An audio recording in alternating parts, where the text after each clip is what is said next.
Hello everyone, आज हम discuss करने वाले हैं doctor B R Ambedkar university Delhi के बीए प्रोग्राम के एलिजिबिलिटी क्राइटेरियाज के बारे में बात करने वाले हैं। BA global studies, BA social science, BA sustainable और बीए लॉ एंड पॉलिटिक्स।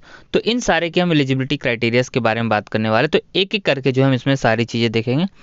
अब मान लीजिए आप बीए ग्लोबल स्टडीज़ में एडमिशन लेना चाहते हैं, या फिर बीए सोशल साइंस, या फिर बीए सस्टेनेबल अर्बनिज्म में।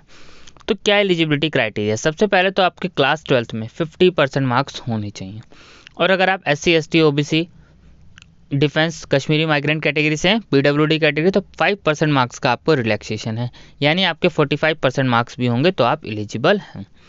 उसके बाद CUET में आपको कौन से टेस्ट देने हैं? पहला, एक लैंग्वेज आपको चूज करनी है, एनी वन लैंग्वेज, और best of any 3 domain specific subjects.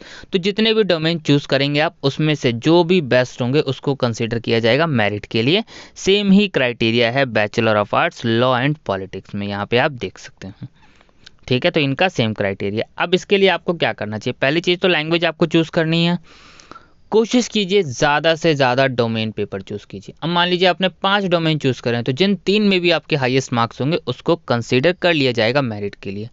तो बेस्ट ऑप्शन रहेगा आपके पास, ज़्यादा से ज़्यादा डोमेन पेपर को चूज़ करें।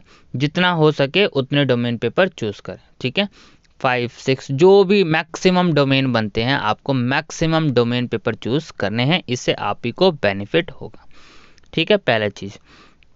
फिर उसके बाद आपको CUET में ये सारे डोमेन सेलेक्ट करने, यूनिवर्सिटी सेलेक्ट करनी है, लैंग्वेज सारा फॉर्म फिल करने के बाद सेपरेट आपको, जब आप CUET का फॉर्म फिल कर लेंगे, एंट्रेंस दे देंगे, रिजल्ट आपका स्कोर कार्ड रिलीज हो जाएगा, उसके बाद आपको सेपरेट यूनिवर्सिटीज़ का भी फॉर्म फिल करना पड़ेगा। ध्यान रखना, अगर आप सेपरेट यूनिवर्सिटीज़ का फॉर्म नहीं फिल करेंगे तो आप काउंसिलिंग के लिए कंसिडर नहीं किए जाएंगे। सेम 2022 में प्रोसेस में हुआ था, और 2023 का भी सेम प्रोसेस रहेगा। कुछ भी चेंजेस होगा आपको अपडेट किया जाएगा, तो ये आपको ध्यान रखना है। ठीक है, और उसके बाद आपको मेरिट लिस्ट प्रिपेयर की जाएगी, कैसे क्या होगा वो सब आपको टाइम टू टाइम अपडेट कर दिया जाएगा। Thank you.